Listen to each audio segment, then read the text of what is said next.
السلام علیکم ورحمۃ اللہ وبرکاتہ. نحمده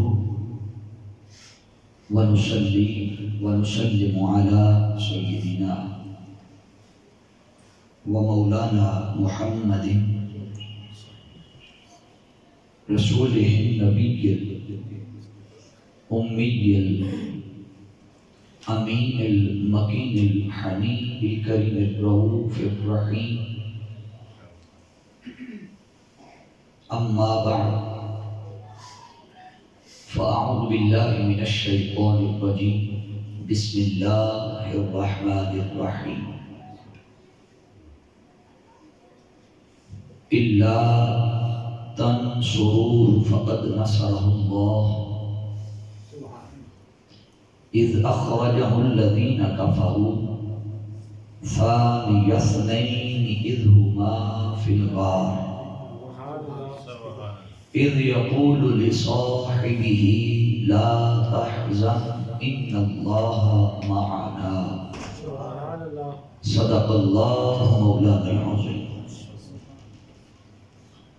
لي خمسة أطفي بها حر الوباء الحاطمة المصطفى والمرتضى وابناهما والفاطمة. مولاي صل وسلم دائما أبدا على حبيبك خير الخلق كلهم. إن الله وملائكته يصلون على النبي يا أيها الذين آمنوا صلوا عليه وسلموا تسلیما. محبت و عقیدت کے ساتھ آقا علیہ السلام کی بارگاہ میں ایک بار درود پاک کا نذرانہ تمام احباب پیش فرما لیجیے. الصلاۃ والسلام علیک یا سیدی یا رسول اللہ وعلی آلک واصحابک یا سیدی یا حبیب اللہ. نہیں جاندا زمانہ عظمت صدیق دی. نہیں جاندا زمانہ عظمت صدیق دی. نہیں جاندا زمانہ عظمت صدیق دی.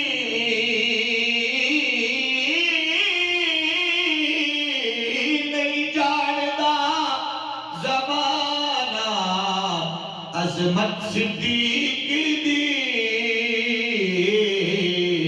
پوچھ لو رسول پاک تو قیمت صدیق دی. پوچھ لو رسول پاک تو قیمت صدیق دی. پوچھ لو رسول پاک تو قیمت.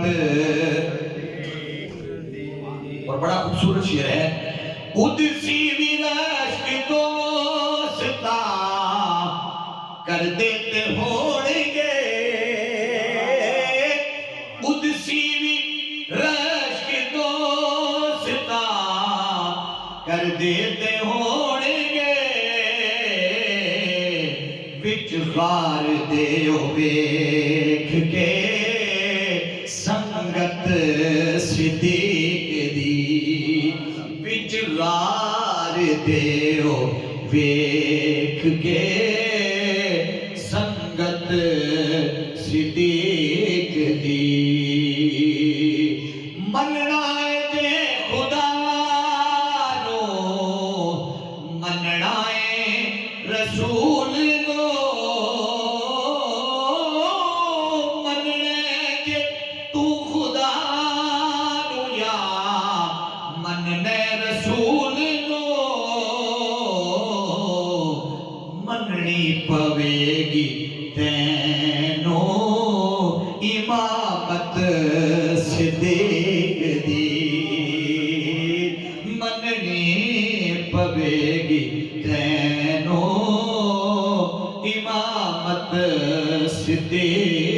دی اور صدیق دے نصیب کے قدماں چ تھا ملی او صدیق دے نصیب کے قدماں چ تھا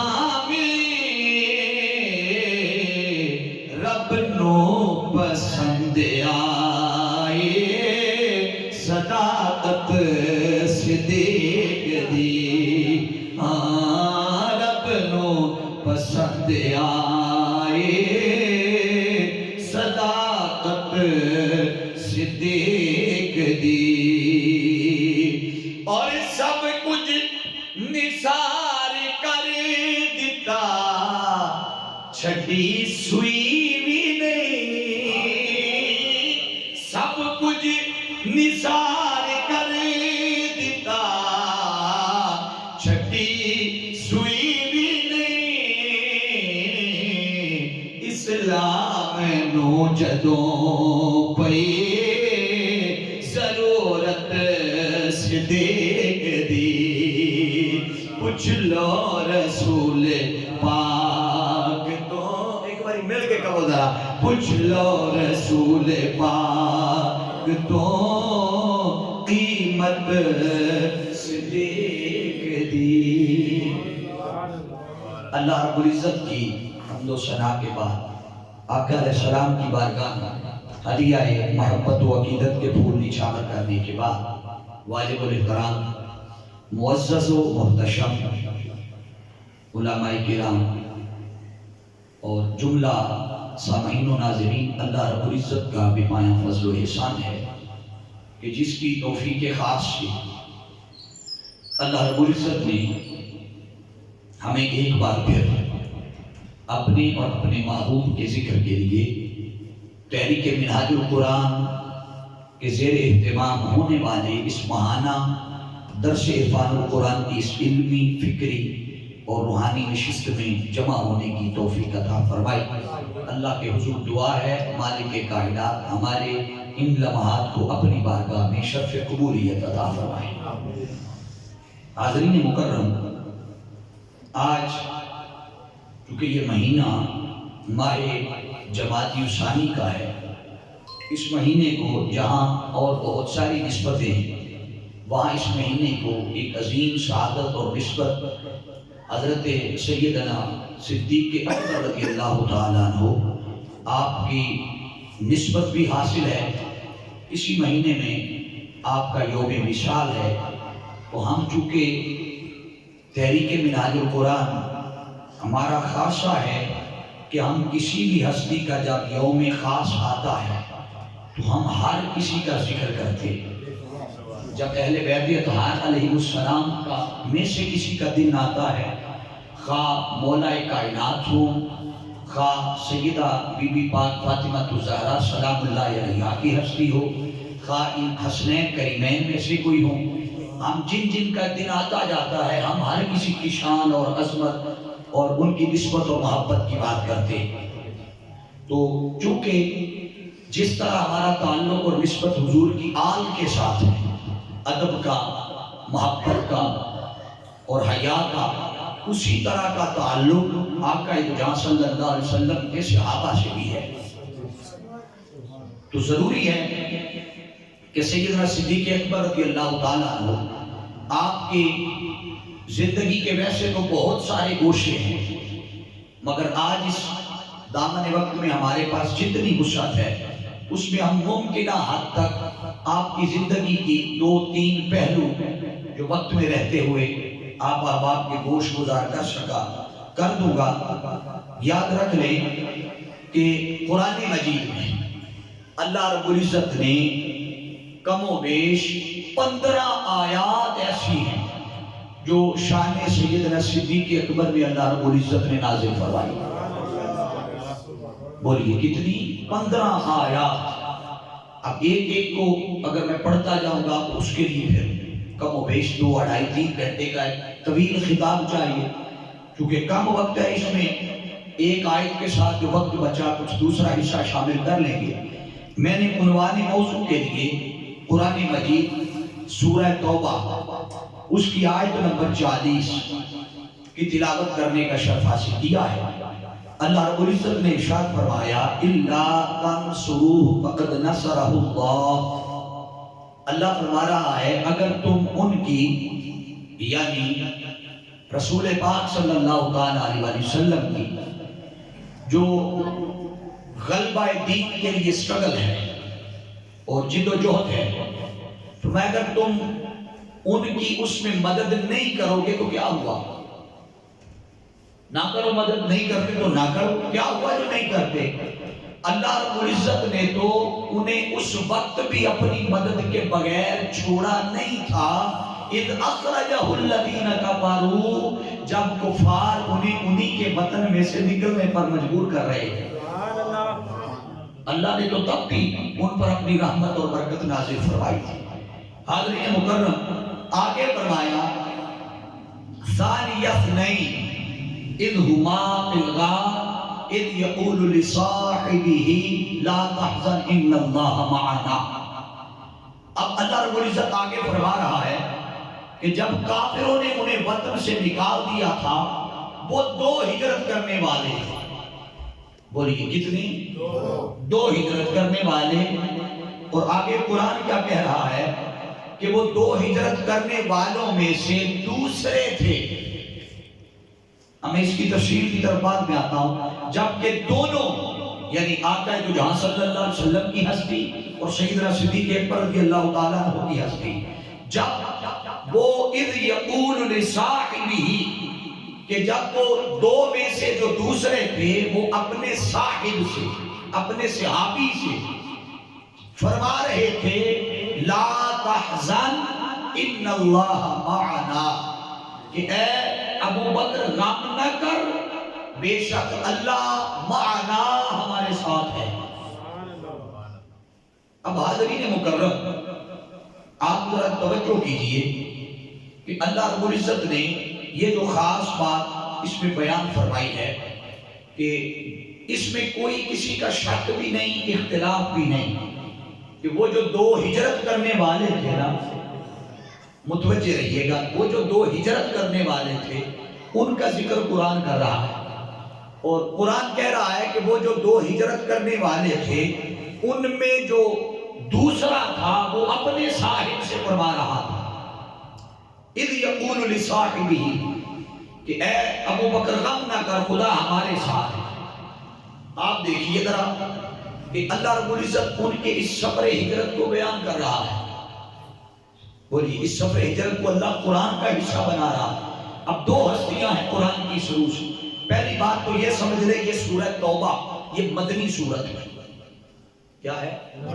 مدنی سورت ہے، اور مدنی سورت یہ واقعہ جب گزر گیا ہے، ہو گیا ہے، اور جب مسلمانوں نے معاہدہ کیا، صلح حدیبیہ ہوا جائے، وہ ہوا ہے 8 ہجری میں۔ بولیے کب ہوا؟ 8 ہجری میں۔ اب کچھ 1.5 سال کے عرصے کے بعد خود ہی کفار و مشرکین نے معاہدہ توڑ دیا، خود ہی توڑ دیا۔ جب توڑ دیا تو اللہ رب العزت نے اب اس سورت کی ابتدا سورہ توبہ کی، وہ لفظ استعمال ہو رہے ہیں براءۃ من اللہ و رسولہ، کہ اللہ اور اس کے رسول نے برات کا اعلان کر دیا، یعنی وہ جو معاہدہ ہوا تھا انہوں نے توڑ دیا تو وہ معاہدہ ختم ہو گیا، خود ہی انہوں نے توڑ دیا۔ اس کا مطلب یہ ہے کہ یہ جب کفار و مشرکین نے معاہدہ توڑ دیا، ان کے معاہدے کے توڑنے کے بعد یہ سورت نازل ہو رہی ہے۔ معاہدہ توڑنے کے بولیے بعد، یعنی آقا جہاں صلی اللہ علیہ وسلم کی جو ظاہری حیات ہے ان کے اواخر میں یہ سورت نازل ہو رہی ہے۔ تو آقا علیہ السلام کی ظاہری حیات کے جو آخر میں نازل ہو رہی ہے، تو اس کا مطلب ہے کہ یہ سورت کسی کا ناسخ تو ہو سکتی ہے، منسوخ نہیں ہو سکتی۔ اور یہ ناسخ تو ہو سکتی ہے، منسوخ نہیں ہو سکتی، کیونکہ یہ اواخر میں آئی ہے۔ اب اواخر میں آنے والی سورت میں اللہ رب العزت یہ ذکر کر رہا ہے کہ وہ دو جو ہجرت کرنے والے تھے ان میں سے ایک جو دوسرا تھا وہ ساتھی سے کہہ رہا تھا اذ یقول لصاحبی. اب قرآن کی روح سے یاد رکھ لے، اس پہ کسی کا نہ اہل تشیع کا، نہ دیوبند کا، نہ اہل حدیث کا، نہ اہل سنت کا، کسی کا کوئی اختلاف نہیں کہ کوئی کہے کہ نہیں ایک ہستی آقا علیہ السلام کی تھی تو دوسری کوئی اور تھی. نہیں، کسی کا اختلاف نہیں. یہاں تک کہ جو ام الکتب ہے اہل تشیع کی پرانی قدیم کتابیں اسلاف کی بڑی، ان میں بھی لکھا ہے کہ وہ دو سفر کرنے والے اور ہجرت کرنے والے، ایک ہستی آقا کی تھی اور جو دوسری ہستی تھی وہ سیدنا صدیق اکبر رضی اللہ تعالیٰ عنہ. تو اس کا مطلب ہے یہ تفاسیر کی روشنی میں اور قرآن کے اس فرمان کی روشنی میں یہ بات طے ہو گئی کہ آقا علیہ السلام کے ساتھ ہجرت کرنے والے جو دوسرے تھے وہ سیدنا ابو بکر صدیق تھے. اب اگلی بات بڑی اہم ہے، وہ کیا کہ اس کا مطلب ہے کہ آقا علیہ السلام کے جو 1,14,000 یا 24,000 کم و بیش صحابہ ہیں، ان میں سے واحد صحابی سیدنا صدیق اکبر رضی اللہ تعالیٰ عنہ ہیں کہ جن کی صحابیت نص قرآنی سے ثابت ہے. بولیے، جن کی صحابیت نص قرآنی سے ثابت. بھئی باقی جتنے بھی صحابہ ہیں انکار کسی کا نہیں، مگر کسی کے بارے میں مفسر نے لکھا یہ حضور کا صحابی ہے، احادیث میں آیا یہ حضور کا صحابی ہے، آقا نے بتا دیا یہ میرا صحابی ہے. یعنی مختلف اطراف سے ہمیں خبر ملی یہ بھی حضور کا صحابی، یہ بھی حضور کا صحابی، یہ بھی حضور کا صحابی. مگر روئے زمین پر ایک واحد ہستی صدیق اکبر کی ہے کہ جس کی صحابیت کا اعلان خود رب کائنات قرآن میں کر رہا. اس کا مطلب ہے کہ اگر کوئی آقا علیہ السلام کے صحابی صدیق اکبر رضی اللہ تعالیٰ عنہ کی صحابیت کا انکار کرے تو صحابیت صدیق اکبر کا انکار نص قرآنی کا انکار ہے. کوئی حضور حضرت صدیق اکبر کی بولیے صحابیت کا انکار کرے کہ وہ صحابی نہ تھے، یا معاذ اللہ اس کی تفصیلات بھی میں آگے چل کے بتاؤں گا کہ بعد میں ایسا ہو گیا، بعد میں الزام لگانے والے تو لگاتے رہتے ہیں، مگر یاد رکھ لیں کہ سیدنا صدیق اکبر کی صحابیت کا جو انکار کرے یہ قرآن کی نص کا انکار ہے، اور جو قرآن کی نص کا انکار کرتے وہ کافر ہو جاتا. اس لیے آقا دو جہاں صلی اللہ تعالیٰ علیہ وسلم کے اس غلام اور صحابی کی صحابیت کے انکار کے بارے میں سوچنے سے پہلے اپنے ایمان پر دھیان کر لینا. اب حاضرین مکرم، میں ان لفظوں کی طرف آ رہا ہوں جن پر میں فوکس کرنا چاہتا ہوں. وہ ہے ثانی اثنین، دو میں سے دوسرا. اب دو میں سے دوسرا کیوں کہا؟ یہ تو بات طے ہے کہ تھے دو ہی. بولیے، یہ بات طے ہے کہ تھے تیسرا نہیں ہے، دو ہی ہیں. اب دو میں سے دوسرا کہہ رہا تھا اپنے صاحب سے. اس کا مطلب ہے کہ یہ بات تو آقا علیہ السلام نے کہی تھی صدیق اکبر سے کہ اے ابو بکر لا تحزن ان اللہ معنا، غم نہ کر اللہ ہمارے ساتھ ہے. تو قرآن کہہ رہا ہے دوسرے نے یہ بات کہی. وہ جو دو تھے ان میں سے جو وہ یہ دوسرا تھا. سوال یہ ہے کہ اللہ رب العزت دو میں سے جو دوسرا ہے وہ حضور کو کیوں کہا جا رہا؟ دو میں سے بولیے دوسرا آقا کو کیوں کہا؟ جبکہ اگر دیکھا جائے تو آقا دو جہاں صلی اللہ تعالیٰ علیہ وسلم دوسرے نہیں بنتے، وہ تو اول ہیں، وہ تو پہلے ہیں. تخلیق میں اول، ابتدا میں اول، نبوت میں اول، مقام و مرتبے میں اول، شان میں اول. تو اگر اس لحاظ سے دیکھا جائے تو اول کون؟ آقا کی ذات. مگر قرآن کہہ رہا ہے ثانی اثنین، اثنین میں جو دو ہیں ان میں سے دوسرا آقا کو کہا. تو آقا کو دوسرا کیوں کہا جبکہ آقا اول ہے، آقا پہلے ہے؟ حاضرین مکرم، اب اگلے لفظوں پر غور کریں. وہ ہے اذ ہما فی الغار اذ یقول لصاحبہ. یہ بات ہے غار کے اندر کی.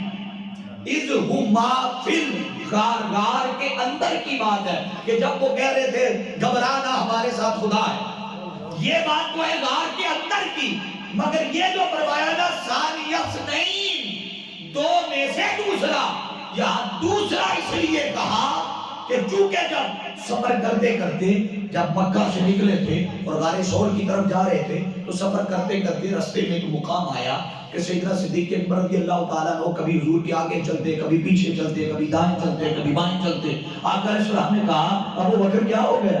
کبھی آگے چلتے ہو، کبھی دائیں، کبھی بائیں، کبھی پیچھے، کیا مسئلہ کیا ہے؟ عرض کی یا رسول اللہ تصور میں لاتا ہوں، سوچتا ہوں، خیال آتا ہے کہ اگر دشمن نے آگے سے حملہ کر دیا تو سوچ کر آگے آ جاتا ہوں کہ حملے سے یا میرے محبوب کو نقصان نہ ہو، جو نقصان ہونا ہے میرا، تو میں آگے آ جاتا ہوں۔ یا رسول اللہ کبھی سوچتا ہوں کہ حملہ، چونکہ ہوں تو اکیلا اور تو ہے کوئی نہیں صاحب، تو اکیلا ہوں تو چاروں طرف گھوم کر یا رسول اللہ آپ کے دفاع کی سٹرگل کر رہا ہوں، آپ کو بچانے کی کوشش کر رہا ہوں ہر طرح کے حملوں سے۔ اب آقا دو جہاں صلی اللہ علیہ وسلم کے گرد ابو بکر کا گھومنا، توجہ کیجئے گا، صدیق اکبر کا آقا کے گرد گھومنا، آگے پیچھے دائیں بائیں، گویا صدیق اکبر جاتے جاتے یہ بھی بتا رہے ہیں کہ ایمان اسی کا کامل ہے جو محمد مصطفیٰ کے گرد طواف کرتا نظر آتا، جو اپنے محبوب کے گرد گھیرے چکر لگائے، جو گھومے، جو طواف کرے۔ فرمایا ایمان اسی کا کام ہے، گویا کبھی آگے کبھی پیچھے۔ تو چلتے چلتے جب غار کے دھانے پر پہنچ گئے، دھانے پر جب پہنچے تو اب سیدنا صدیق اکبر رضی اللہ تعالیٰ عنہ نے آقا کو روک دیا، آقا کو روک دیا۔ آقا علیہ السلام کی بارگاہ میں عرض کی یا رسول اللہ صلی اللہ علیہ وسلم آپ رکیں، اب غار کے اندر آپ پہلے نہیں جائیں گے، پہلے میں جاؤں گا۔ بولیے پہلے میں جاؤں گا۔ کیوں پہلے؟ حکمت کیا ہے پہلے جانے کی؟ کہ یا رسول اللہ اس لیے کہ میں جاتا ہوں، جا کر میں دیکھتا ہوں کہیں کوئی موذی جانور نہ ہو، کوئی سانپ نہ ہو، کوئی بچھو نہ ہو، تو اگر ہوا تو میں ان کے لیے پہلے انتظام کر لوں گا، پھر اس کے بعد آپ کو اندر آپ تشریف لے آئیے گا۔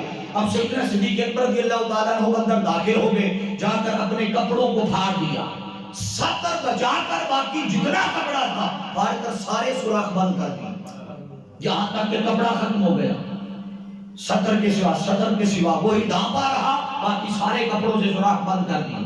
اب ذرا تصور کیجئے، پھر تاجدار کائنات صلی اللہ تعالی علیہ وسلم اندر تشریف لے آئے۔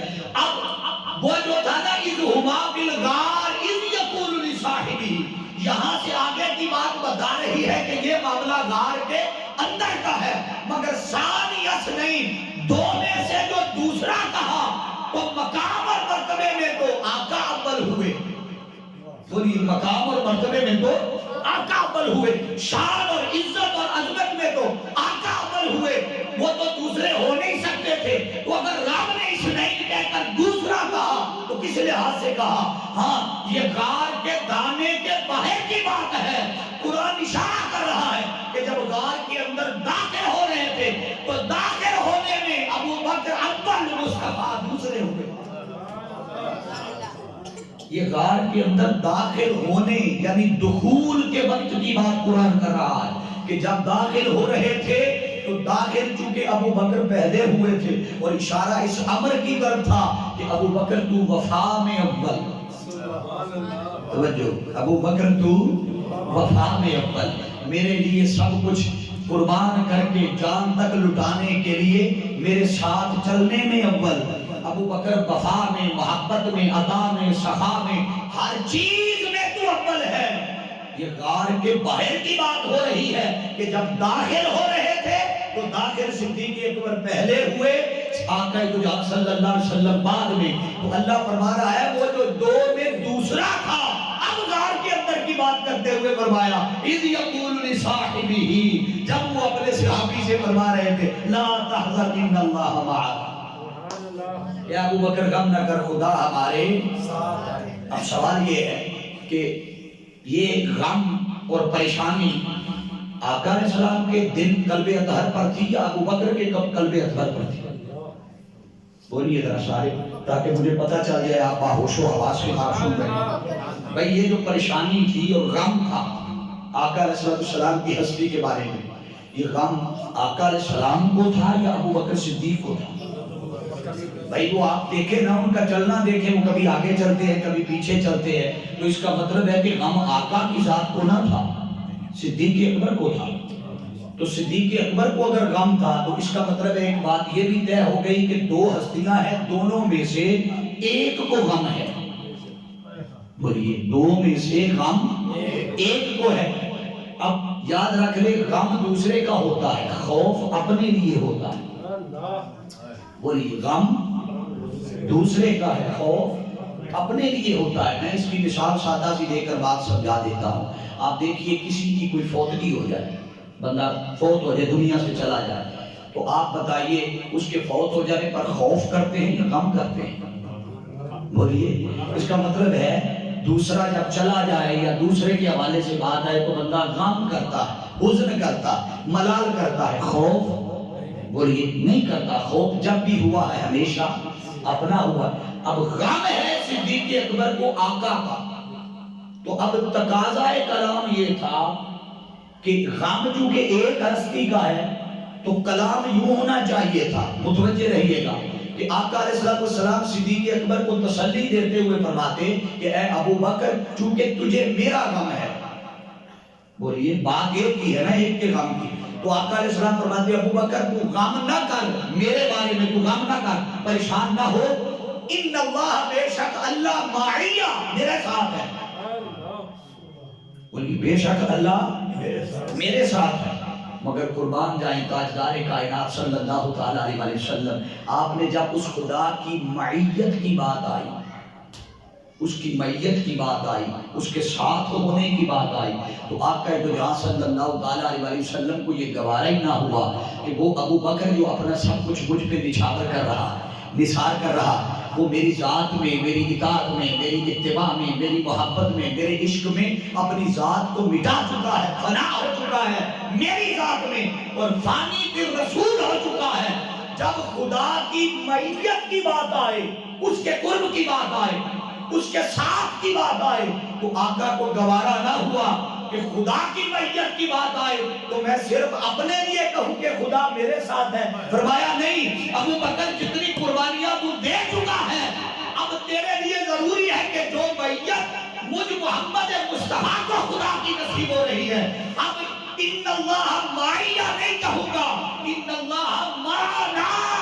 جو معیت مجھ خدا مصطفیٰ کو نصیب ہوگی، اے ابو بکر تو بھی اس معیت سے محروم نہیں رہے گا. ویسی ہی خدا کی معیت تیرے لیے بھی مانگ رہا ہوں. جیسی معیت خدا کی مصطفیٰ کو نصیب ہوئی، اسی طرح کی معیت سیدنا صدیق اکبر رضی اللہ تعالیٰ عنہ کے لیے آقا علیہ السلام نے مانگی. میں ابو بکر جیسے غم نہ کر، ان اللہ معنا، خدا ہمارے ساتھ ہے. بولیے ذرا خدا ہمارے ساتھ ہے. اب آپ دیکھیے معنا کہا، کیا کہا؟ معنا. ذاتیں کتنی ہیں وہاں؟ متوجہ بھائی، ذاتیں دو ہیں. تو قاعدہ یہ نہیں ہونا چاہیے، قاعدہ اس سے بہتر لفظ استعمال ہونا چاہیے تھا، ضمیر اور آنی چاہیے تھی. میں قرآن سے مثال دے دیتا ہوں. کوئی بات نہیں ہے، جب سردیاں موسم کی شدت آ جاتی ہے، حالات خراب ہوتے ہیں تو تعداد یقیناً اثر انداز ہوتی ہے، مگر جتنے آئے ہیں یہ پرخلوص بیٹھے. تو آج میں مضمون ذرا مکمل کر کے چھوڑوں گا، میں ادھورا چھوڑ کے چلا جایا کرتا. آج یہ بات میں ایڈ کوڈ کرنا چاہتا ہوں. اب آپ ذرا دیکھیے کہ جب حضرت موسیٰ علیہ السلام، جب آپ کی اور حضرت ہارون علیہ السلام آپ کی بات قرآن نے کی تو قرآن نے کہا اننی معکما. کیا کہا؟ اننی معکما، یعنی میں بے شک میں خدا تم دونوں کے ساتھ ہوں. موسیٰ علیہ السلام اور ہارون علیہ السلام. تو ضمیر استعمال ہوئی تسمیہ. بولیے کون سی استعمال ہوئی؟ تسمیہ. عربی کا قاعدہ ہے نا، عربی میں واحد کے لیے، جو ایک کے لیے واحد کی ضمیر استعمال ہوتی ہے، دو کے لیے تسمیہ کی استعمال ہوتی ہے، اور دو سے زائد کے لیے جمع کی استعمال ہوتی ہے. اب ضمیر اصولی طور پر جو قاعدہ لگنا چاہیے تھا وہ آنا چاہیے تھا کا کما کم. تو دو تھے تو آنا چاہیے تھا معکما، جیسے وہاں فرمایا تھا نا اننی معکما، میں تمہارے اسمع و ارا، میں سن بھی رہا ہوں، میں دیکھ بھی رہا ہوں. اللہ رب العزت نے فرمایا اے موسیٰ علیہ السلام میں انہیں دیکھ رہا ہوں جو دشمن تیرے ساتھ کر رہے ہیں، میں سن بھی رہا ہوں، میں دیکھ بھی رہا ہوں. اننی معکما، میں تمہارے ساتھ ہوں. تو دو تھے تو ضمیر استعمال کی تسمیہ کی، کما کہا. بولیے کیا کہا؟ کما، تو قاعدہ تو یہی استعمال یہاں بھی ہونا چاہیے تھا، چونکہ دونوں کے لیے معیت کی بات آ رہی ہے، دونوں کی معیت کی، تو آنا یہاں بھی یہی چاہیے تھا، مگر اللہ رب العزت نے فرمایا اے میرے محبوب صلی اللہ تعالیٰ علیہ وسلم، چونکہ یہ معیت خاصہ کی بات آ رہی ہے، معیت خاصہ کی بات آ رہی ہے، وہ موسیٰ علیہ السلام تھے اور ہارون علیہ السلام ہے، اے میرے محبوب یہاں ایک طرف تیری ہستی ہے اور ادھر صدیق اکبر کی ہستی ہے، ہم تمہاری باری قاعدہ چینج کر رہے ہیں، قانون چینج کر رہے ہیں، ممکن ہے آپ میں سے کسی کا ذہن اس طرف جائے یا نہ جائے، جب بندہ کہتا ہے نا کا کما ان دو کے ساتھ ہو، تو دو کا لفظ آنے سے ایک دوئی کی طرف دھیان جاتا ہے، دوئی کی طرف، مگر یہاں اللہ رب العزت اس فاصلے کو، اس دوئی کو بھی مٹانا چاہتا تھا، اللہ نے فرمایا میرے محبوب چونکہ وہاں کلام میرا تھا، مخبر بھی میں تھا، کلام اتارا بھی میں نے تھا، خطاب بھی میں نے کیا، محبوب اب یہاں یہ کرتے ہیں کہ اب کلام میرا ہوگا، خطاب تو کرے گا، بولیے کلام ہوگا میرا، خطاب بولیے تو کرے گا، مخبر تو بنے گا، خبر تو دے گا، اب کلام رب کا آیا مگر خطاب رب نے نہیں کیا، کلام مصطفیٰ پہ اتر گیا، آقا نے اب خطاب کیا، مخاطب ہوئے ابو بکر صدیق کے، تو جب مخاطب ابو بکر صدیق کے ہوئے تو تب سامنے ایک ہستی ہے ابو بکر کی، تو قاعدہ بدلتے ہوئے جمع متکلم کا صیغہ استعمال کر دیا اور فرمایا کہ ان اللہ معنا، ابو بکر غم نہ کر، خدا ہمارے ساتھ ہے، تاکہ قیامت تک آنے والوں کو پتہ چل جائے کہ معیت خدا کے جس چشمے سے ابو محمد مصطفیٰ نے سیراب ہو کر دیا ہے، صدیق اکبر کے لیے قاعدہ نہیں بدلا، مگر جس چشمے سے آقا نے پیا ہے اسی چشمے سے صدیق اکبر نے پیا۔ نعرہ تکبیر، نعرہ رسالت، نعرہ حیدری۔ حاضرین عزیز احتشام، اب ذرا توجہ کیجئے کہ قرآن کہہ رہا ہے ثانی اثنین اذ ہما فی الغار۔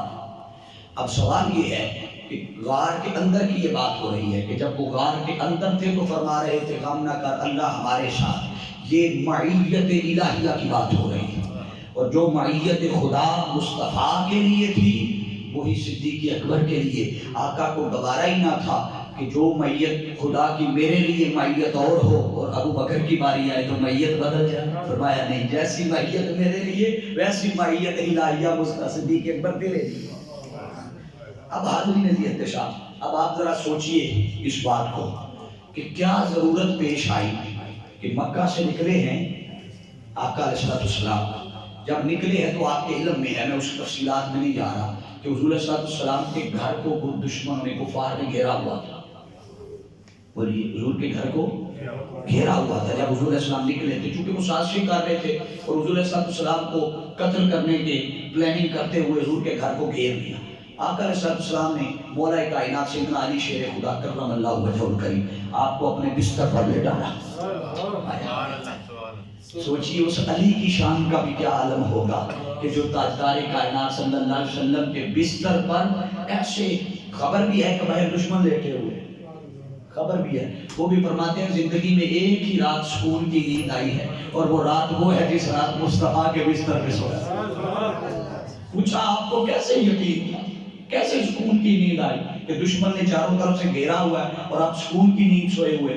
آپ فرماتے ہیں کہ کوئی رات بھی ایسی جب آرام کرنے کے لیے لیٹتا تھا تو یقین نہیں تھا کہ صبح اٹھنا بھی ہے یا نہیں، مگر جب آقا علیہ السلام نے اپنے بستر پر لٹایا تو حضور نے ساتھ فرمایا تھا علی میرے بستر پر سو جا، صبح مکہ میں لوگوں کی امانتیں واپس کر کے مدینہ تشریف لے آنا۔ بس آقا کا یہ فرمان سننا تھا، مجھے یقین ہو گیا کہ پچھلی راتیں بھلے جیسی گزر گئی مگر یہ وہ رات ہے جب علی سکون کی نیند سو سکتا وہ سکون کی نیند۔ تو آقا علیہ السلام جب کنکریاں مار کر انہیں نابینا کر کے ان کی آنکھیں تباہ کر کے بند کر کے نکل جو آئے تھے تو کیا ضرورت تھی جا کے سیدھا غار میں چھپنے کی، سیدھے مدینے نکل جاتے، بھئی ہجرت جو کر رہے تھے تو سیدھا مدینہ نکل جاتے، غار میں جانے کی ضرورت نہ تھی۔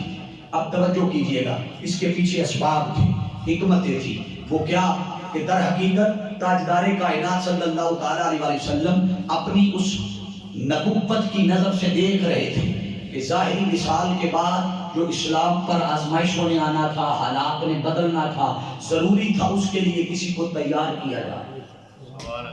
بولیے، ضروری تھا کہ اس کے لیے کسی کو تیار کیا جائے۔ در حقیقت آقا دو جہاں صلی اللہ علیہ وسلم وہ توجہ خاص توجہ جو خلوت میں بیٹھ کر جو کسی پر خاص کی جاتی ہے، جس کے ذریعے بہت سارے علوم اور معارف اور فیوض و برکات کسی میں منتقل ہوتے ہیں یا کسی کو عطا کیے جاتے ہیں، وہ در حقیقت وہ فیوض و برکات وہ سیدنا صدیق اکبر کو عطا کیے جاتے ہیں۔ اور ذرا تصور کیجئے نا کہ اور کوئی بھی نہیں، صرف مصطفیٰ ہے یا صدیق اکبر ہے۔ ادھر تاجدار کائنات صلی اللہ تعالیٰ علیہ وسلم کے چہرے کو صدیق اکبر نے کس طرح غور سے دیکھا ہوگا، اور جب ابو بکر صدیق اپنا سب کچھ نشاور کر رہے ہیں تو مصطفیٰ نے صدیق اکبر کے چہرے کو کس طرح دیکھا ہوگا۔ حاضرین عزیز شاہ، اس خاص توجہ اتحادی، علماء لکھتے ہیں اس کو کہتے ہیں توجہ اتحادی۔ بولیے کیا؟ توجہ اتحادی۔ یہ نصیب کب ہوتی ہے؟ یہ بھی بات سمجھیں، یہ ملتی کب ہے، کیسے ملتی ہے؟ یہ تب ملتی ہے جب بندہ اپنے آپ کو کسی کی ذات میں فنا کر دیتا۔ بولیے، کسی کی ذات میں فنا، اور فنا جب کرتا ہے اپنے آپ کو کسی کی اطاعت میں، کسی کی اتباع میں، کسی کی محبت میں، کسی کی ذات میں، جب کوئی فنا ہو جاتا ہے تو فنا ہو جانے والا ہی حقیقت میں باقی رہتا ہے۔ بقا اسی کو ملتی ہے جو فنا ہوتا ہے۔ بولیے، بقا اسی کو ملتی ہے جو فنا۔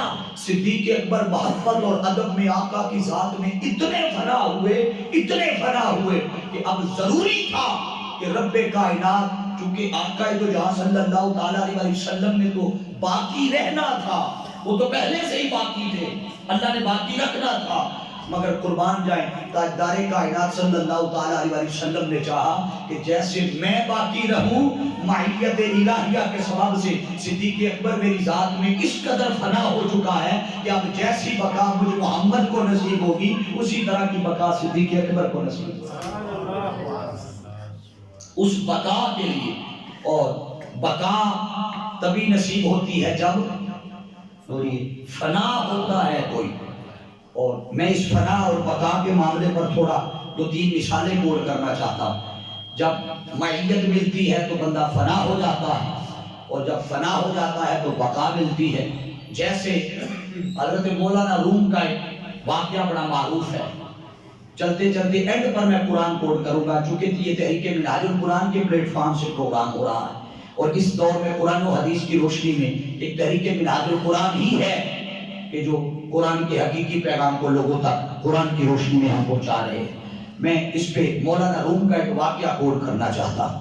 مولانا روم کا ایک خادم تھا، نام بھائی اسے کہتے ہیں، خدمت گزار، کھانا بنانے والا۔ بولی کیا؟ کھانا بنانے والا، خدمت گزار۔ ایک رات مہمان آ گئے، تو مہمان جب آ گئے تو لکڑیاں نہیں تھی جلانے کے لیے، کھانا بنانے کے لیے سامان نہیں تھا۔ توجہ میری طرف رکھیے گا، بڑی خاص بات عرض کرنے لگا، لکڑیاں نہیں تھی۔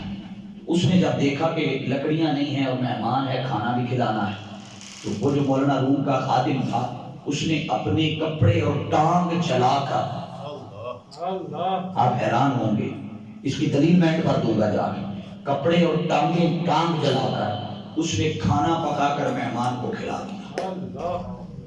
اگلے دن جب مولانا روم کی بارگاہ میں پہنچے، مولانا روم نے پوچھا، بتاؤ بھی مہمان آیا تھا، کھانا شانا کھلا دیا؟ عرض کی، یا شیخ کھلا دیا۔ تو آپ نے پوچھا، سامان تھا؟ لکڑیاں تھیں؟ جلانے کے لیے کچھ تھا؟ تو وہ عرض کرتا ہے کہ یا شیخ کچھ بھی نہیں تھا۔ کہا کھانا کیسے بنایا؟ آپ نے ٹانگ دکھا دی، کہا یہ جلا کر اور کپڑے جلا کر میں نے کھانا بنا کے آپ کے مہمان کی خدمت کی۔ مولانا روم اس مہمان نوازی پر، اس وفا پر، اور اس کے اپنے شیخ کی ذات میں فنا ہونے پر، یہ ہے اپنے شیخ کی ذات میں بولیے فنا ہونے کی وجہ سے مولانا روم خوش ہو گئے اور خوش ہو کر پوچھا بتاؤ کیا مانگتے؟ بولیے بتاؤ. آپ پریشان نہ ہوں، یہ جو طریقہ ہے نا کہ کسی سے خوش ہو کر اس سے پوچھنا بتاؤ کیا مانگتے ہو، یہ بھی سنت مصطفیٰ ہے. آقا علیہ السلام کی بارگاہ میں بھی حضور کا ایک صحابی خادم نوکر جو خدمت گزار تھا، ربیہ نام تھا. آقا علیہ السلام کو وضو کروایا کرتا تھا، خدمت گزاری کیا کرتا تھا. آقا علیہ السلام ایک روز خوش ہوئے اور خوش ہو کر پوچھا بتا سل ربیہ مانگ، کیا مانگتا ہے؟ اب وہ دینے والے محمد مصطفیٰ تھے، لینے والا صحابی رسول تھا، لینے والا ربیہ تھا.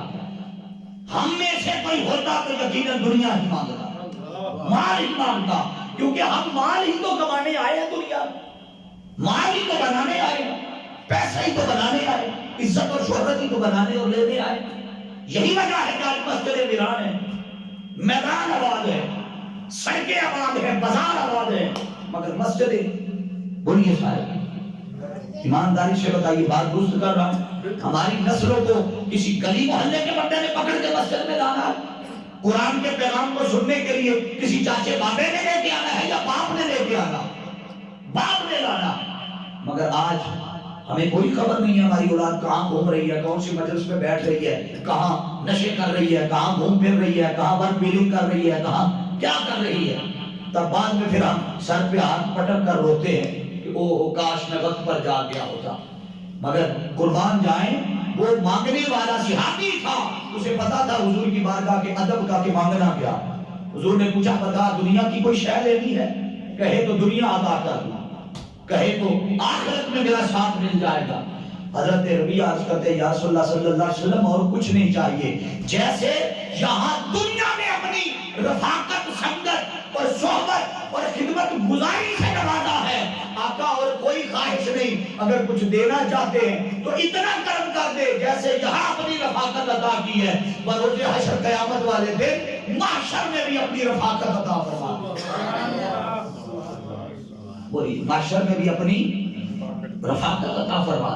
اسی طرح حضرت خواجہ باقی باللہ کا بھی کوئی مرید تھا، آپ نے اسے بھی اسی طرح نواز دیا.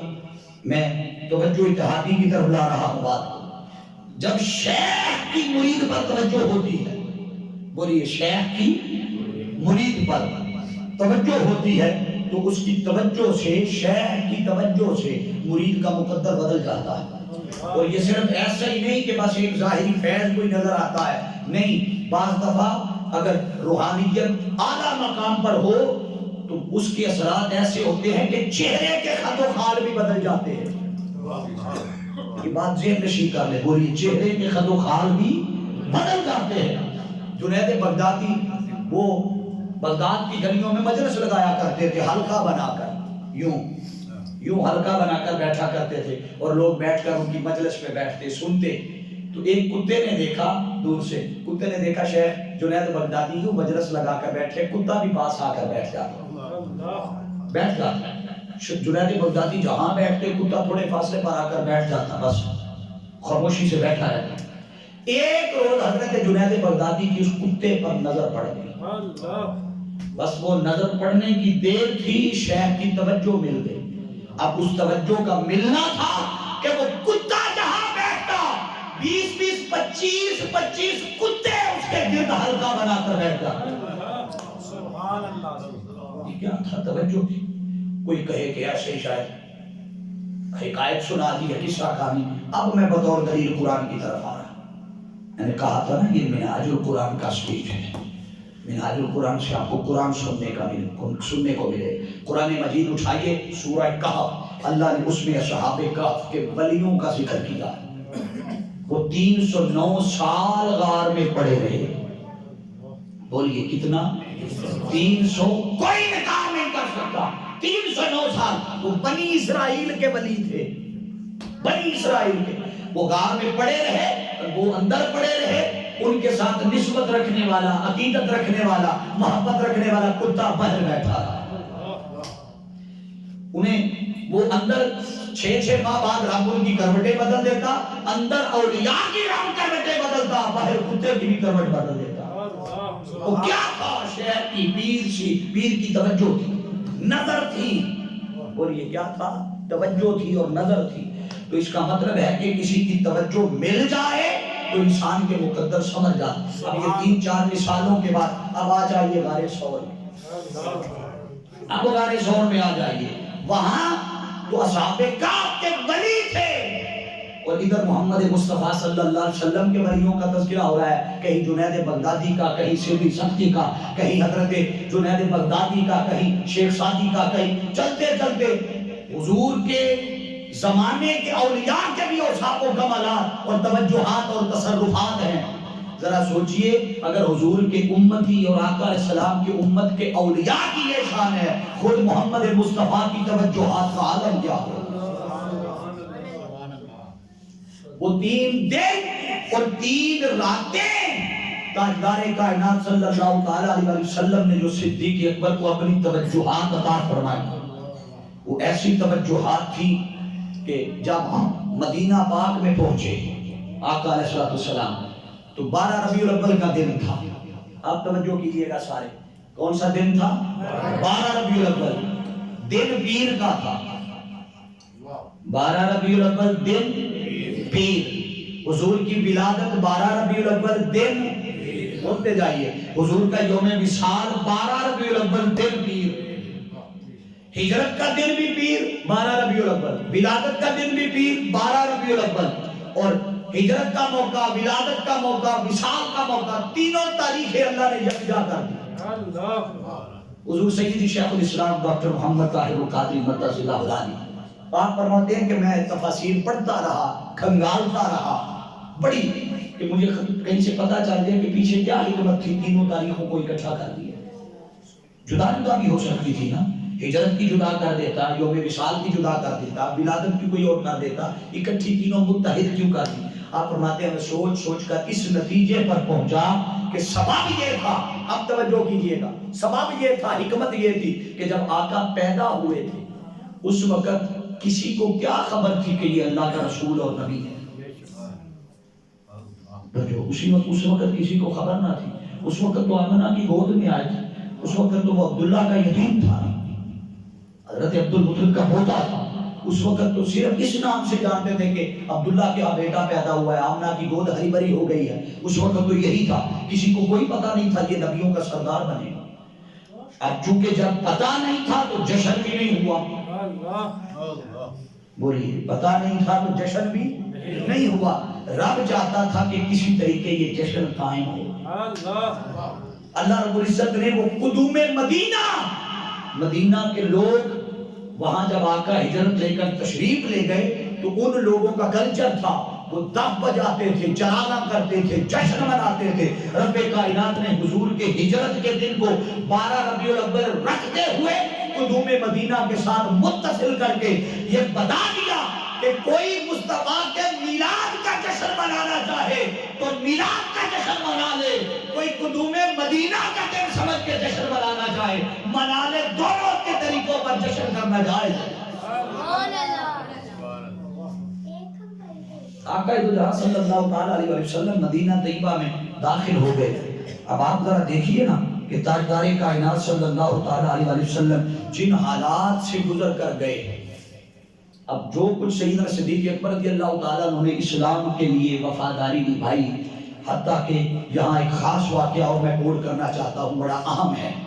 وہ کیا کہ آقا علیہ السلام غزوہ تبوک کے موقع پر حضور صلی اللہ علیہ وسلم نے صحابہ سے فرمایا کہ اب دین کو تمہارے مال کی ضرورت ہے، ہم تو کھانے والے ہیں، لگانے والے وہی تھے جو لگا گئے، آج ان کے لگائے ہوئے کی وجہ سے دین ہمارے پاس ہے، ہم تو صرف کھانے والے ہیں نا، کھانے والے، وہ لگانے والے۔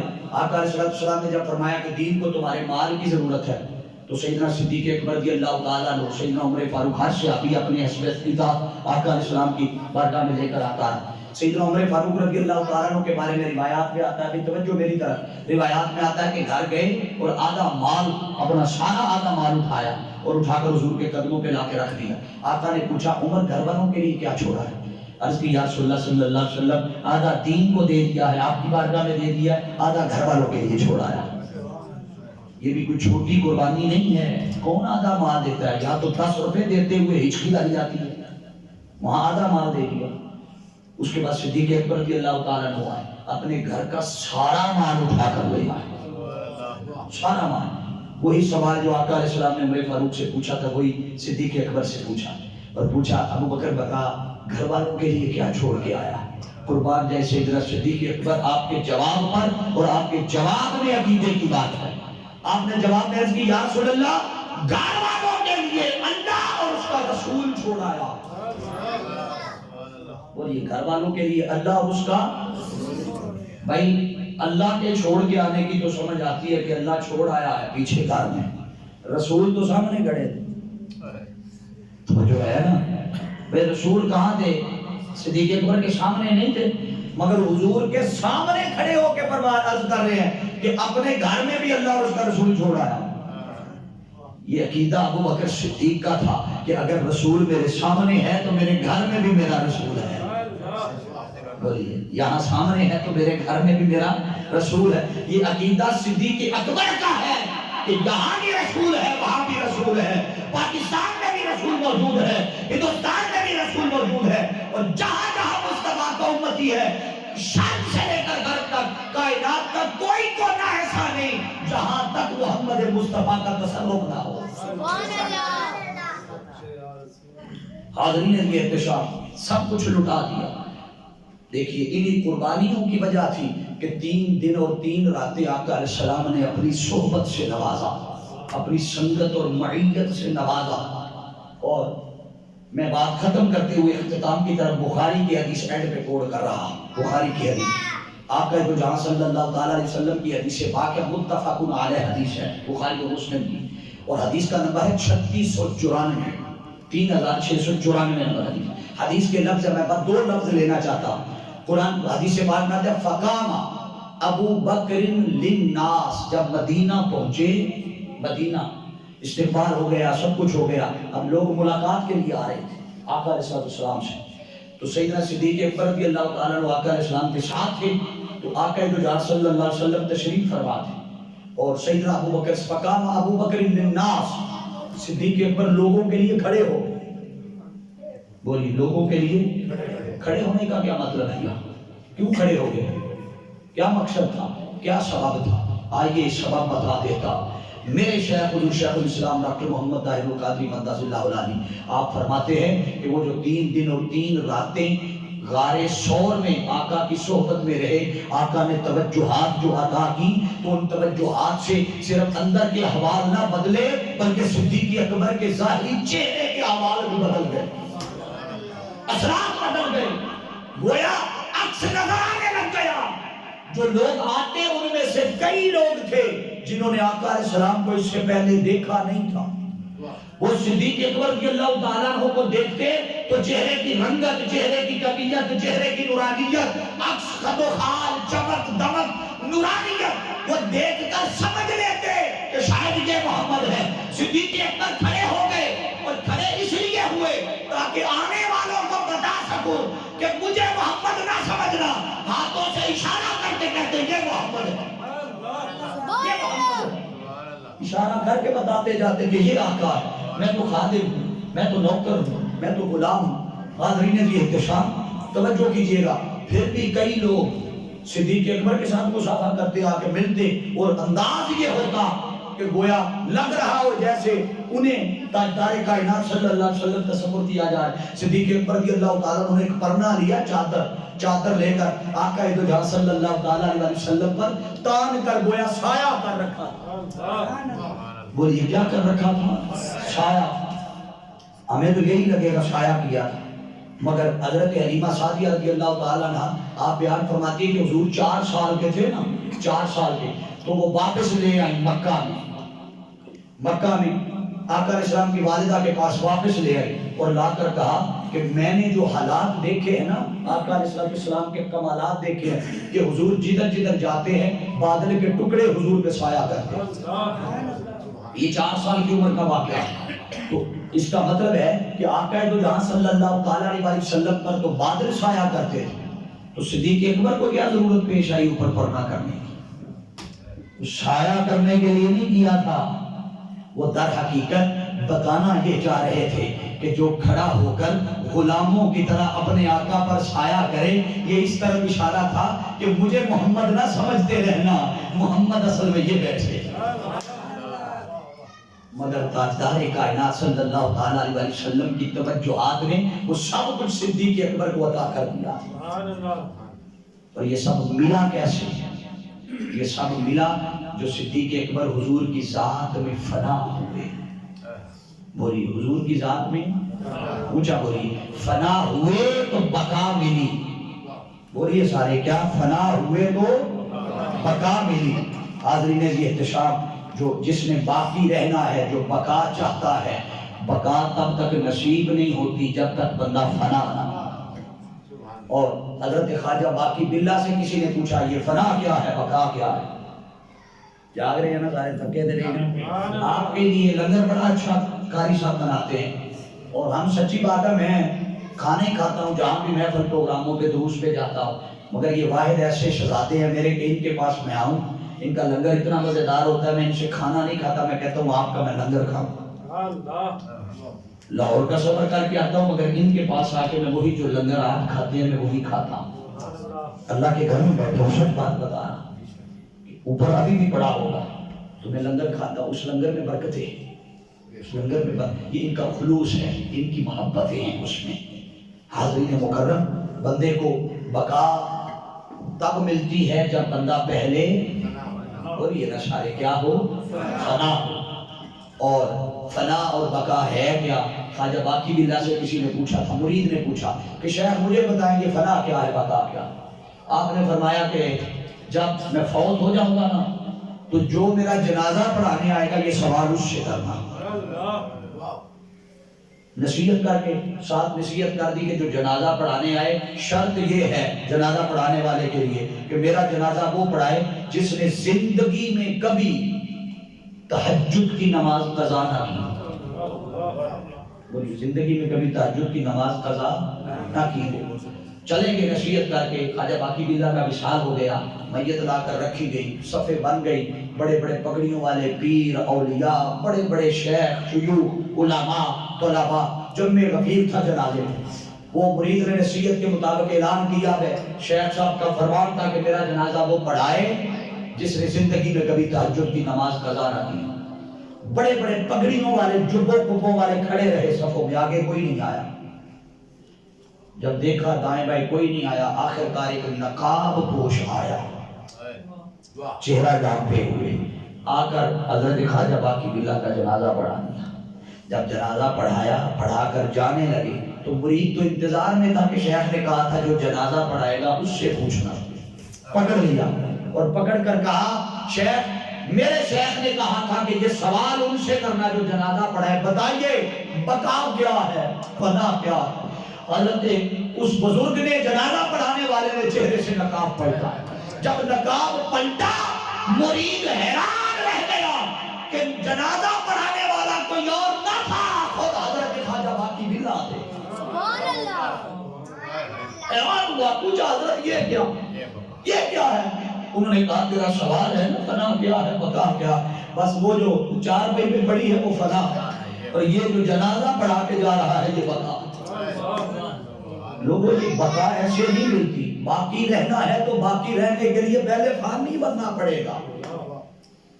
آج کے اس دور میں تحریک منہاج القرآن اور حضور شیخ الاسلام ڈاکٹر محمد طاہر القادری مدثر اللہ علیہ اس امت کو جو بار بار جھنجھوڑ رہے ہیں، اس امت کے نوجوانوں کو جو بار بار قرآن کا پیغام سنا رہے ہیں، کبھی دروس قرآن کے ذریعے، کبھی محافل میلاد کے ذریعے، کبھی اور طریقوں سے حلقات درود کے ذریعے، فہم دین کے ذریعے، مراکز علم کے ذریعے، اور حلقات درود کے ذریعے، حلقات عرفان القرآن کے ذریعے، حلقات عرفان الحدیث کے ذریعے اس امت کے نوجوانوں کو جو جھنجھوڑ رہے ہیں، در حقیقت وہ چاہتے ہیں کہ یہ رسول پاک صلی اللہ علیہ وسلم کے عشق میں فنا ہوگا۔ آج کے اس دور میں تحریک منہاج القرآن ہر محاذ پر اس امت کی رہنمائی کرتی نظر آتی ہے، ہر محاذ پر۔ حاضرین مکرم، عقیدوں کے تحفظ کی بات آئے اور نوجوان نسل کے ایمان پر حملوں کی بات آئے تو انہیں ہر طرح سے محفوظ بنانے میں اہم کردار اس دور میں تحریک منہاج القرآن کا۔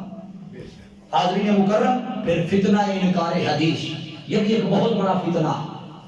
آپ توجہ کیجئے گا، آخری 2-3 منٹ ہے میرے. فتنہ انکار حدیث. آج کے دور میں ہی لوگ ہیں جو کہتے ہیں کہ ہم سارا کچھ قرآن سے لیں گے، ہم حدیث قرآن کے علاوہ کسی شے کو نہیں مانتے. اس سے بڑی جہالت اور کیا ہے؟ ان سے پوچھو تمہیں کس نے بتایا یہ قرآن ہے؟ خود قرآن کا قرآن ہونا حدیث مصطفیٰ سے ثابت ہے.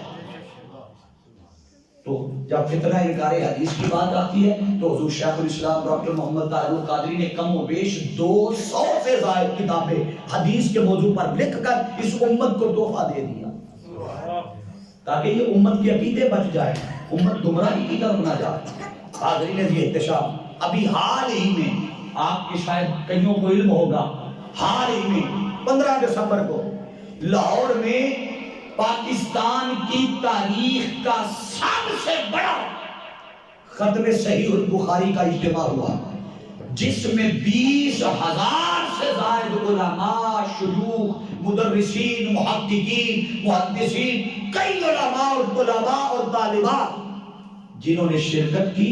اور صرف شرکت نہیں کی، حضور شیخ الاسلام ڈاکٹر محمد طاہر القادری مدد اللہ العالی آپ کو اجازت حدیث جتنے واسطوں سے اپنے شیوخ سے ملی تھی، آپ نے ان 20,000 آنے والوں کو اجازت حدیث عنایت فرما دی. آپ حیران ہوں گے اس معاملے میں کہ حضور شیخ الاسلام ڈاکٹر محمد طاہر القادری مدد اللہ العالی آپ صرف ایک واسطے سے اعلیٰ حضرت الشیخ امام احمد رضا خان رحمت اللہ تعالی علیہ ایک واسطے سے براہ راست ان کے شاگرد ہیں، ایک واسطے سے. اب درمیانے میں ایک واسطہ شیخ الاسلام کا اور ایک اعلیٰ حضرت، ایک ہم، اب 2 واسطوں سے ہم بھی براہ راست اعلیٰ حضرت کے شاگرد ہو گئے. سوچئے ذرا کتنا بڑا اعزاز اس امت کو حضور شیخ الاسلام نے عطا کیا. بخل نہیں کیا، بخیل نہیں ہوئے، علم تقسیم کر رہے ہیں، خزانے کھول رہے ہیں، لٹا رہے ہیں، امت کو تحفے دے رہے ہیں. اور حتیٰ کہ یہاں تک کہ حضرت شاہ ولی اللہ محدث دہلوی رحمت اللہ تعالی علیہ معروف نام ہے، اور شاہ ولی اللہ محدث دہلوی کئی علماء دیوبند محدثین کے بھی استاد ہیں. آپ سے 4 واسطوں کے ساتھ 5واں واسطہ شیخ الاسلام شامل ہو گئے. تو اب شاہ ولی اللہ محدث دہلوی کے ساتھ 5 واسطوں سے ہم بھی ان کے شاگرد ہو گئے.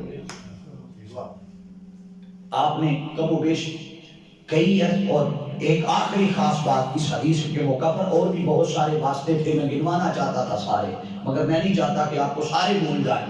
امام بخاری رحمت اللہ تعالی علیہ آپ کے ساتھ 11 واسطوں سے، کتنے؟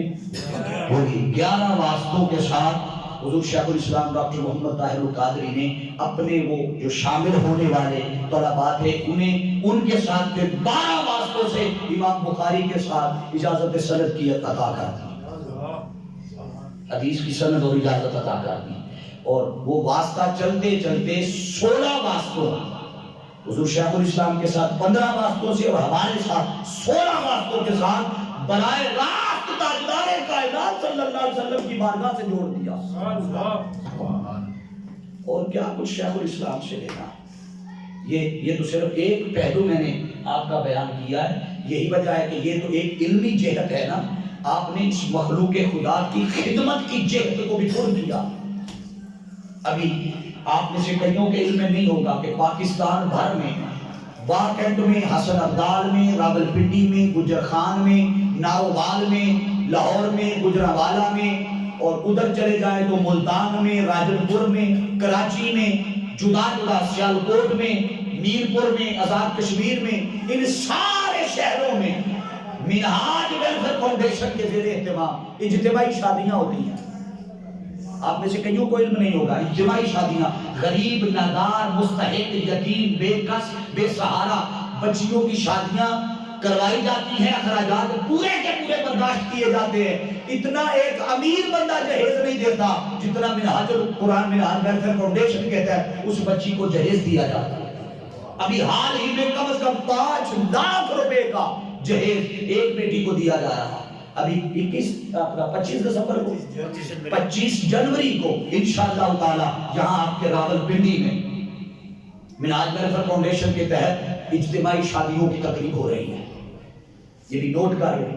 اور میں آپ سے بھی گزارش کروں گا کہ آپ میں سے بھی اگر کوئی اپنے محلے دار، کوئی رشتہ دار، کوئی ضرورت مند، کوئی محتاج، کوئی سمجھتا ہے نا کہ یہ غریب بندہ ہے بیچارہ، محنت مزدوری کرتا ہے، جوان بیٹیاں ہیں، کہاں سے انتظامات کرے گا، وہ ان کی اپلیکیشن باقاعدہ منہاج ویلفیئر فاؤنڈیشن جمال علامہ عتیق صاحب موجود ہے اور منہاج القرآن کے رفقا موجود ہے، ان کو اپلیکیشن لکھ کے جمع کروا دیں اور جمع کروا کے ان کو کہہ دیں انشاءاللہ تعالی اتنی شایان شان آپ خود بھی شادیاں نہیں کر سکیں گے جس شان کے ساتھ منہاج ویلفیئر فاؤنڈیشن ہماری ان بہنوں اور بیٹیوں کو گھروں سے رخصت کریں گے۔ آپ جمع کروائیں درخواستیں، آپ کے ساتھ، آپ ان کے ساتھ رابطہ رکھیں گے، آپ کے ساتھ بھرپور تعاون کریں گے۔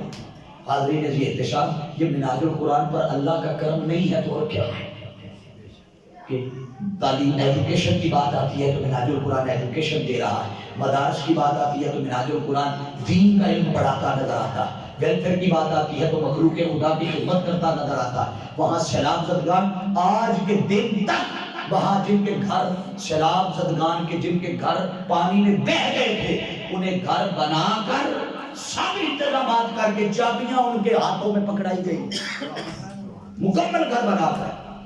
اب سوال یہ ہے آپ سے، آپ سوچتے تو ہوں گے کہ یہ اتنا پیسہ آتا کہاں سے؟ اصل سوال تو یہ ہے، آپ سوچتے رہیں گے کہ یہ اصل پیسہ اصل میں آتا کہاں سے ہے۔ حاضرین عزیز احتشام، یہ پیسہ کہاں سے آنا ہے؟ آپ جیسے ہی لوگ اپنے صدقات، اپنی زکوٰۃ جب ایک ایسی تنظیم کو دیتے ہیں کہ جو واقعتاً حقیقی معنوں میں مستحق لوگوں پہ خرچ کرتی نظر آتی ہے، یہ آپ ہی لوگوں کا دیا ہوا مال ہے جو آپ پہ خرچ ہو رہا ہے۔ لہذا ایک طرف آپ یہ درخواستیں جمع کرائیں ضرورت مندوں اور محتاجوں کے لیے جو ضرورت مند ہوں، مستحق ہوں، کوئی بچی ہو، کسی کی بیٹی ہو، کسی کی بہن ہو، اپلیکیشن جمع کروا دیں، آپ کے لیے مکمل انتظامات ان اجتماعی شادیوں کے لیے کریں گے۔ اور دوسری طرف آپ یقیناً اپنے صدقات، اپنے عطیات، اپنی زکوٰۃ سارے ہر سال نکالتے ہوں گے۔ کیا خیال ہے اتنی بڑی سطح پر منہاج القرآن جس ویلفیئر کے ذریعے اس مخلوق کی خدمت کر رہی ہے، کیا خیال ہے کہ جس طرح حقداروں تک وہ حق پہنچا رہے ہیں، ہمارا حق نہیں بنتا ہم بھی ان کے ساتھ تعاون کریں؟ بولیے سارے، ہمارا حق بھی بنتا کہ ہم انہی کے ساتھ تعاون کریں جو مخلوق خدا کی خدمت کرتے نظر آتے ہیں۔ حاضرین مکرم، آئیں آپ اس منہاج ویلفیئر فاؤنڈیشن کا، منہاج القرآن کا، تحریک منہاج القرآن کے ساتھ جڑیں، اپنا تعلق بنائیں، رفاقت لیں، منہاج القرآن کے رفیق بنیں، ان کے ساتھ جڑ کر خدمت کریں۔ اللہ آپ کو وہ برکتیں عطا کرے گا کہ ان برکتوں کا جو نشانی ہے اور علامت ہے، اس کی پہچان آپ کو انشاءاللہ العزیز تبھی سمجھ آئے گی جب قبر میں اتارے جائیں۔ آؤ آج وقت ہے اپنے احوال بدلو، اپنی نسبتیں مضبوط کر لو۔ میں بار دیگر آج کی شاندار تقریب کے انعقاد پر محترم عتیق صاحب اور ان کی پوری ٹیم، مسجد کے نمازی، محلے کے احباب جو ان کے ساتھ تعاون کرتے ہیں، جس سے یہ پروگرام چلتا رہتا ہے، اللہ رب العزت ان کی توفیقات میں اضافہ فرمائے۔ یہ تو ایک پہلو ہے، آپ جتنے آئے ہیں یقیناً کچھ نہ کچھ آج لے کر جا رہے ہیں نا، بولیے تو کیا خیال ہے؟ آپ کے جو دوست، احباب، بچے ہوں گے وہ تو محروم رہتے ہوں گے نا، جو گھروں میں ہیں ان کو محروم آپ نے رکھا ہے۔ اگلی دفعہ کوشش کرنی ہے کہ وہ محروم بولیے نہ رہیں، لہذا ہر بندہ ذمہ داری نبھاتے ہوئے خدمت دین کی ذمہ داری داعی دین بن جائے، اور اگلی بار ہر بندہ اپنے ساتھ کم از کم ایک بندہ ضرور لے کر آئے۔ اللہ پاک میری اور آپ کی شادی کو اپنی بارگاہ میں شرف قبولیت عطا فرمائے۔ وآخر دعوانا الحمدللہ رب العالمین۔